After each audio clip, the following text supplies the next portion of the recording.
अध्याय 57 स्टारफिंगर का चौथा स्तर। Metal wall rebound. अचानक हुए इस बदलाव से भूरे रंग का बुजुर्ग चौंक गया।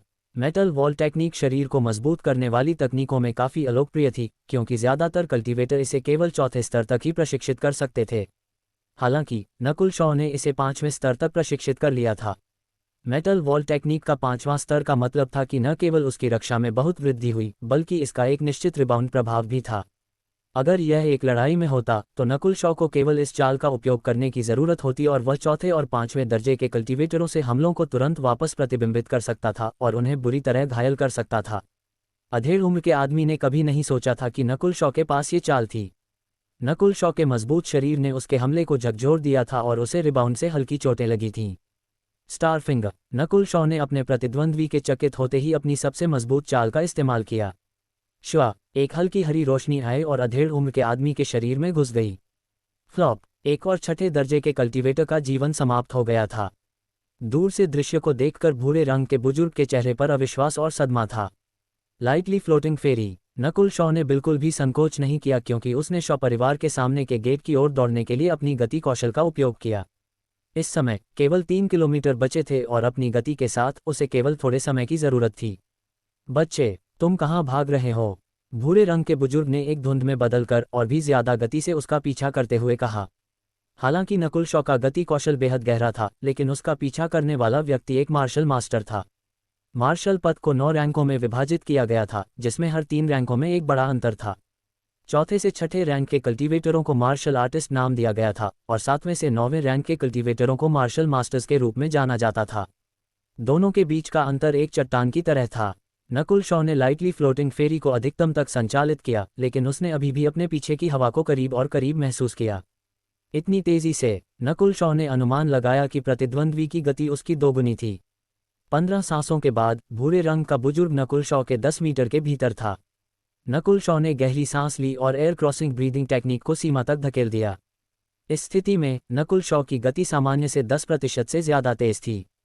उसकी लाइटली फ्लोटिंग फेरी को उच्च स्तर तक पहुंचने के लिए बस थोड़ी और पूर्णता की जरूरत थी। उसे खत्म किया जाना चाहिए। बुजुर्ग का दिल हिल गया जब उसने नकुल शॉ की क्षमता देखी।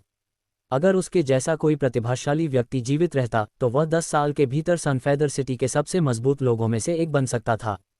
ये करीब आ रहा है। अब नकुल शॉ और गेट के बीच केवल 2 किलोमीटर बचे थे। लेकिन उसी समय भूरे रंग का बुजुर्ग भी करीब आ रहा था। मर जाओ। भूरे रंग के बुजुर्ग ने एक हथेली बाहर भेजी जो सोने की तरह चमक रही थी। जैसा कि उसने ऐसा किया, हवा की एक लहर ने नकुल शॉ पर हमला किया। एक मार्शल मास्टर होने के नाते भूरे रंग के बुजुर्ग को नज़दीकी लड़ाई में लड़ने की ज़रूरत नहीं थी, क्योंकि वह हवा के माध्यम से हमला कर सकता था। पूह, हवा की लहर ने पहले नकुल शॉ को मारा। लाइटली फ्लोटिंग स्पेशियल फेरी। नकुल शॉ अचानक कूद गया। टेंग, वह फिर से कूदा और हवा की लहर को एक बूस्टर के रूप में इस्तेमाल किया। क्या भूरे रंग के बुजुर्ग का हमला चूक गया था? भागो। नकुल शॉ ने मदद के लिए चिल्लाना शुरू कर दिया, क्योंकि वह भाग रहा था, उम्मीद कर रहा था कि ध्यान आकर्षित हो।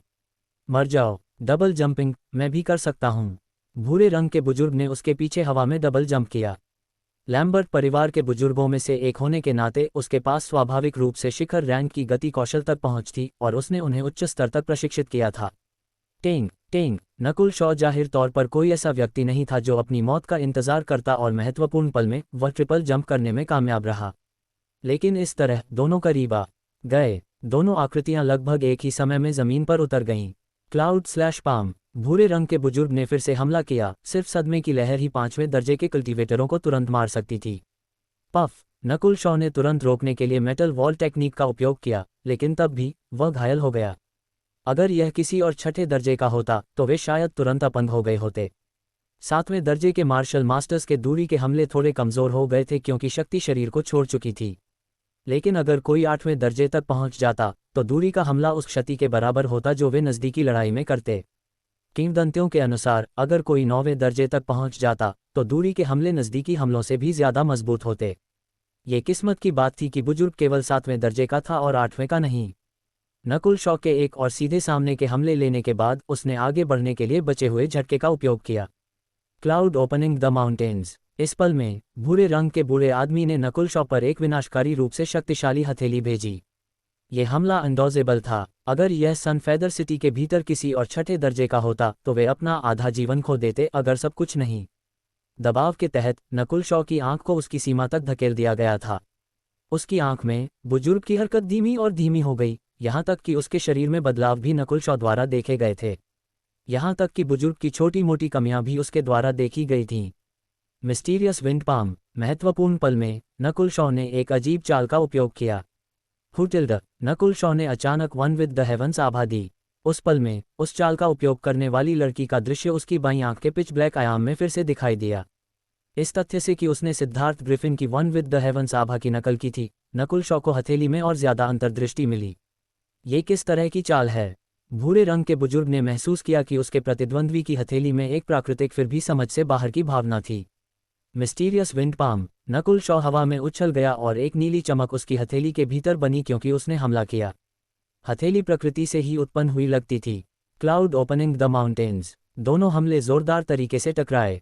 पेंग। एक विशाल छेद वहीं रह गया जहां दोनों चालें टकराईं। नकुल शॉ ने एक अनियंत्रित और आश्चर्यजनक रूप से शक्तिशाली ची को अपने शरीर में महसूस किया, यहाँ तक कि मेटल वॉल टेक्निक का 5वां स्तर भी इसे रोकने में सक्षम नहीं था। उनके बीच असली अंतर साधना के स्तर का था। वाह! नकुल शॉ ने एक मुंह खून थूका, लेकिन फिर भी उसने बची हुई ऊर्जा का उपयोग करके उसे और आगे धकेल दिया। कैसे? बुजुर्ग का चेहरा सफ़ेद हो गया क्योंकि उसके मुंह से खून निकला। अगर कोई दर्शक होता तो वे दंग रह जाते, क्योंकि एक 7वें दर्जे के मार्शल मास्टर को अभी अभी एक छठे दर्जे के युवा ने घायल कर दिया था। शक्ति के मामले में नकुल शॉ की हथेली ने अभी अभी स्टार फिंगर को पार नहीं किया होगा, लेकिन कौशल की गहराई ने शिखर श्रेणी की मार्शल आर्ट्स की सीमाओं को पार कर दिया था। मार्शल आर्ट रैंकों के बीच एक निश्चित दमनकारी शक्ति थी। शिखर श्रेणी की मार्शल आर्ट्स के ऊपर होली मार्शल आर्ट्स थीं, और दोनों के बीच का अंतर पृथ्वी और आकाश जैसा था।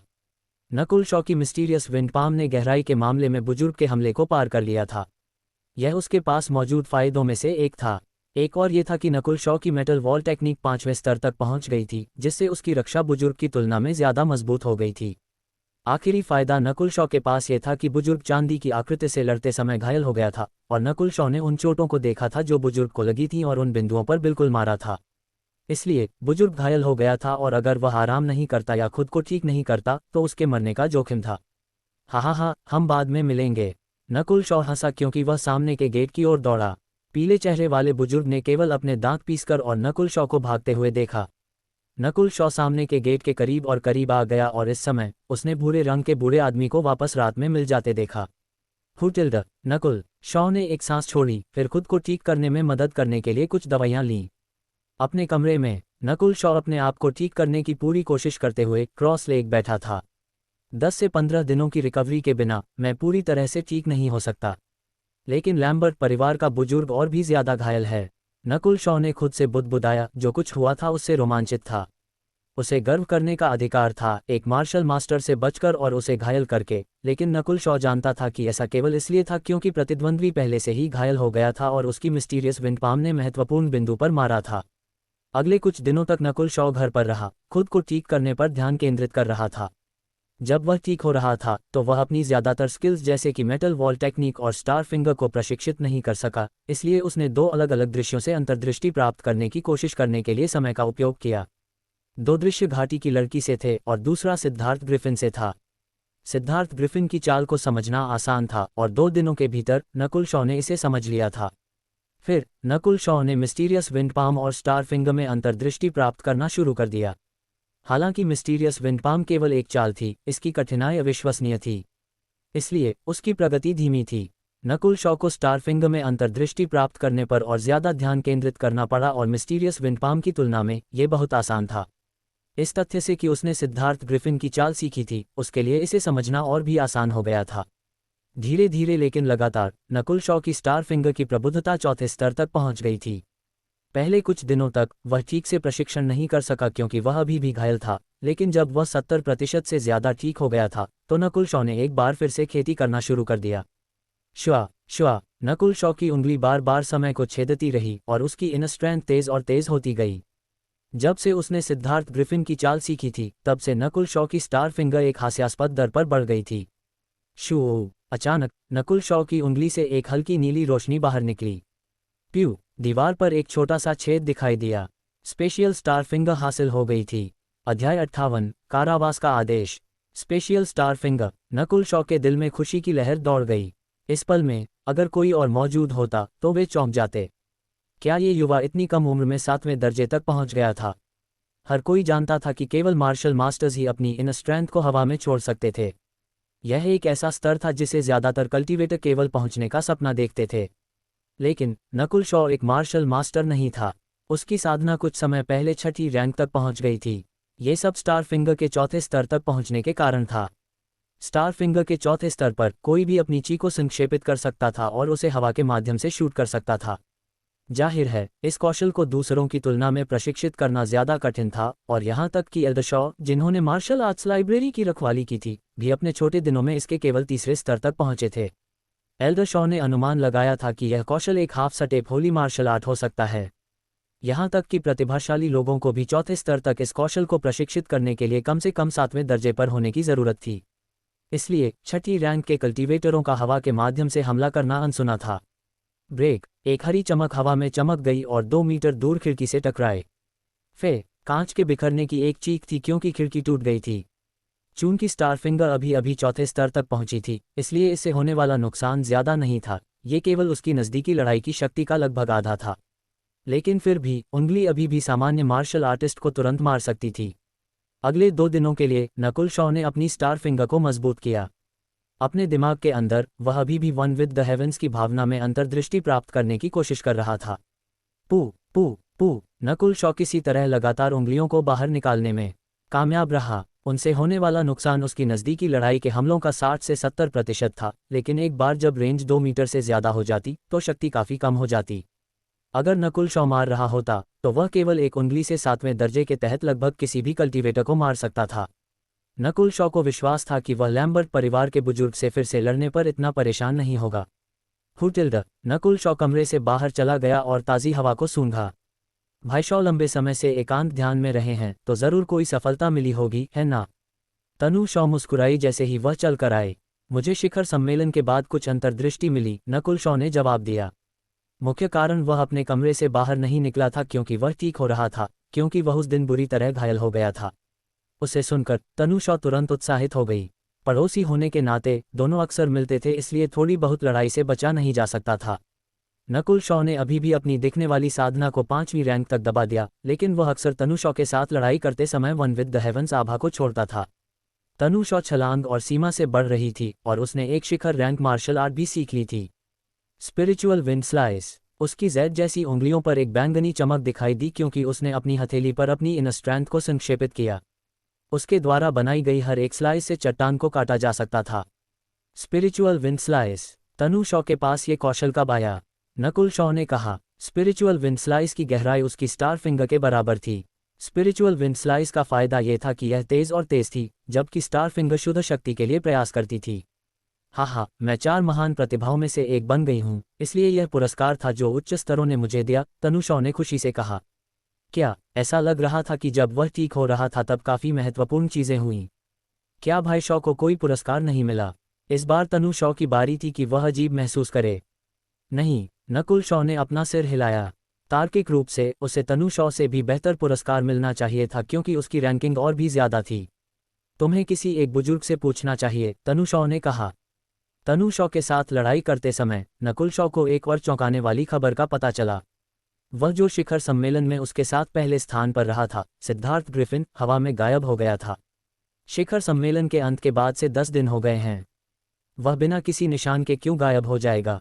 नकुल शॉ को लगा कि यह उतना आसान नहीं था जितना लग रहा था। क्या सिद्धार्थ ग्रिफिन मारा गया होगा? नकुल शॉ ने अपना सिर हिलाया। वह सिद्धार्थ ग्रिफिन के करीब नहीं था या कुछ भी नहीं था। लड़ाई के बाद दोनों अलग हो गए। चूंकि तनु शॉ को एक पुरस्कार मिला तो मुझे भी एक मिलना चाहिए, नकुल शॉ ने आत्मविश्वास से सोचा। आखिरकार वह पहले स्थान पर रहा था, लेकिन सिद्धार्थ ग्रिफिन के चले जाने के साथ वह पहला था। जल्द ही वह मार्शल आर्ट्स लाइब्रेरी में पहुंचा जहां उसने एल्डरशॉ को देखा। एल्डरशॉ, नकुल शॉ ने लाइब्रेरी की देखरेख करने वाले बुजुर्ग का अभिवादन किया। तुम मेरे पास पुरस्कारों के लिए आए हो, है ना? बुजुर्ग के चेहरे पर थकावट दिखाई दी। हाँ, ये सही है। नकुल शॉ ने अपने इरादे नहीं छिपाए। बुजुर्ग ने उसे प्रशंसा और देखभाल के साथ देखा। तुमने शिखर सम्मेलन में मेरी उम्मीद से बेहतर प्रदर्शन किया। आप मेरी तारीफ कर रहे हैं। अगर मुझे एल्डर शॉ की मदद नहीं मिलती तो मुझे आज ऐसी उपलब्धियां नहीं मिलती, नकुल शॉ ने विनम्रता से कहा। बिल्कुल भी घमंडी नहीं, तुम वास्तव में एक आकार देने योग्य प्रतिभा हो। बस कुछ दिन पहले मैंने परिवार के प्रमुख से तुम्हें मार्शल आर्ट्स लाइब्रेरी की तीसरी मंजिल में जाने देने के लिए कहा। मार्शल आर्ट्स लाइब्रेरी की तीसरी मंजिल। नकुल शॉ का दिल तेज हो गया। शॉ संप्रदाय में तीसरी मंजिल केवल एक किंवदंती थी। इसे पहले कभी सार्वजनिक रूप से नहीं खोला गया था। दूसरी मंजिल में पहले से ही संप्रदाय की शिखर रैंक मार्शल आर्ट्स थीं। तो तीसरी मंजिल में क्या होगा? नीरज शॉ ने जो घमंड दिखाया था उसका जरूर कोई समर्थन रहा होगा। 10 में से 8 या 9 यही था कि यह तीसरी मंजिल से जुड़ा था। हालांकि तीसरी मंजिल पर कोई होली मार्शल आर्ट्स नहीं है, फिर भी प्रतिभाशाली लोगों के लिए अंतर्दृष्टि प्राप्त करने के लिए कुछ आंशिक होली मार्शल आर्ट्स हैं। जिनकी साधना पर्याप्त नहीं है उन्हें वैसे भी प्रवेश करने से कुछ नहीं मिलेगा, इसलिए तीसरी मंजिल बंद है। केवल नीरज शॉ को प्रवेश करने की अनुमति दी गई थी, भले ही उसकी साधना 7वें दर्जे के तहत है, एल्डर शॉ ने समझाया। नकुल शॉ के चेहरे पर समझ दिखाई दी। नीरज शॉ परिवार की लड़ाई प्रतियोगिता में पहले स्थान पर आया था और संप्रदाय के प्रमुख का गोद लिया हुआ बेटा होने के नाते वह तीसरी मंजिल में प्रवेश करने में सक्षम था। अगर वह पूरे सन फेदर सिटी में पहले स्थान पर आया तो उसे और भी ज्यादा पुरस्कार मिलना चाहिए। धन्यवाद बुजुर्ग, मुझे यह मौका देने के लिए। नकुल शॉ कृतज्ञता से भरा हुआ था। दुर्भाग्य से संप्रदाय के प्रमुख ने वास्तव में इसे अस्वीकार कर दिया, एल्डर शॉ ने सिर हिलाते हुए आह भरी। अस्वीकार? अन्याय की ठंडी जागरूकता नकुल शॉ के दिल में घुस गई। नीरज शॉ केवल शॉ संप्रदाय में पहला था, लेकिन वह पूरे सन फेदर सिटी में पहला आया था। क्या यह इसलिए हो सकता है क्योंकि वह केवल एक शाखा शिष्य था, जबकि नीरज शॉ संप्रदाय के प्रमुख का सौतेला बेटा था? संप्रदाय के प्रमुख ने क्यों सहमति नहीं दी? नकुल शॉ ने गहरी सांस ली। वह संप्रदाय के नेता के कारण सुनना चाहता था। क्या तुम शिखर सम्मेलन के बाद ओलिविया लैम्बर्ट से मिले? एल्डर शॉ ने गहरी आवाज में पूछा। ये सच है, नकुल शॉ ने जवाब दिया, अचानक समझते हुए। लैम्बर्ट परिवार और शॉ परिवार दुश्मन थे और इस तथ्य से कि उसने ओलिविया लैम्बर्ट का निमंत्रण आसानी से स्वीकार कर लिया, संदेह पैदा हुआ। 2 लाशें मिली और जांच के बाद हमने पाया कि वे स्टार फिंगर के समान एक कौशल से मर गए, एल्डर शॉ ने उसे घूरा। Star finger? नकुल शॉ ने हैरान होने का नाटक किया। क्या संप्रदाय को लगता है कि मैंने उन्हें मारा? मुझे विश्वास नहीं है, तुम अपनी 5वीं रैंक के साथ उन दोनों को कैसे मार सकते हो? बुजुर्ग ने अपना सिर हिलाया। वाकई, दोनों 6ठी रैंक के शिखर तक पहुंच गए थे और वे पुरानी पीढ़ी के थे, इसलिए उनके पास उच्च स्तरीय मार्शल आर्ट्स तक पहुंच थी। अगर कोई तार्किक और पिछड़ा नहीं होता तो वे जानते थे कि हत्यारा नकुल शॉ नहीं हो सकता था। जाहिर है, ये तर्क के अनुसार था। एल्डर शॉ शायद ये सपना भी नहीं देखते कि हत्यारा ठीक उसके सामने था। किसी ने रिपोर्ट किया कि तुम निजी तौर पर ओलिविया लैम्बर्ट के स्थान पर गए और दिनेश शॉ और उसका अंगरक्षक संप्रदाय के इलाके के पास मर गए। उच्च पदों पर बैठे कई लोग तुम पर लैम्बर्ट परिवार के साथ मिलकर दोनों को मारने का संदेह कर रहे हैं। उसकी आवाज़ गंभीर हो गई। सबसे पहले, ये सच था कि नकुल शॉ ओलिविया लैम्बर्ट से मिला था। दूसरा, दिनेश शॉ की नकुल शॉ से दुश्मनी थी और वह उसी रात मर गया जिस रात नकुल शॉ अकेले लौटा था। ये संदेह पैदा करने के लिए पर्याप्त कारण था। कुल मिलाकर वह सिर्फ एक शाखा शिष्य था। इससे कोई फर्क नहीं पड़ता था कि सबूत था या नहीं, संप्रदाय का नेता तीसरी मंजिल में उसे नहीं जाने देने के लिए इसे एक कारण के रूप में इस्तेमाल करेगा। रिपोर्टर कौन है? नकुल शॉ की आंख फड़क गई क्योंकि उसने सोचा, उस रात उसके साथ केवल नीरज शॉ, तनु शॉ, इस्मीन शॉ आदि थे। संप्रदाय के प्रमुख के सबसे करीब कोई और नहीं बल्कि नीरज शॉ था। उच्च स्तरों ने पहले ही आदेश दिया है कि जब तक सच्चाई सामने नहीं आती तब तक तुम्हें शॉ संप्रदाय के मैदानों को छोड़ने की अनुमति नहीं है। बुजुर्ग ने असहाय होकर आह भरी। क्या? नकुल शॉ की आंखें तेज हो गईं। क्या यह एक कारावास का आदेश है?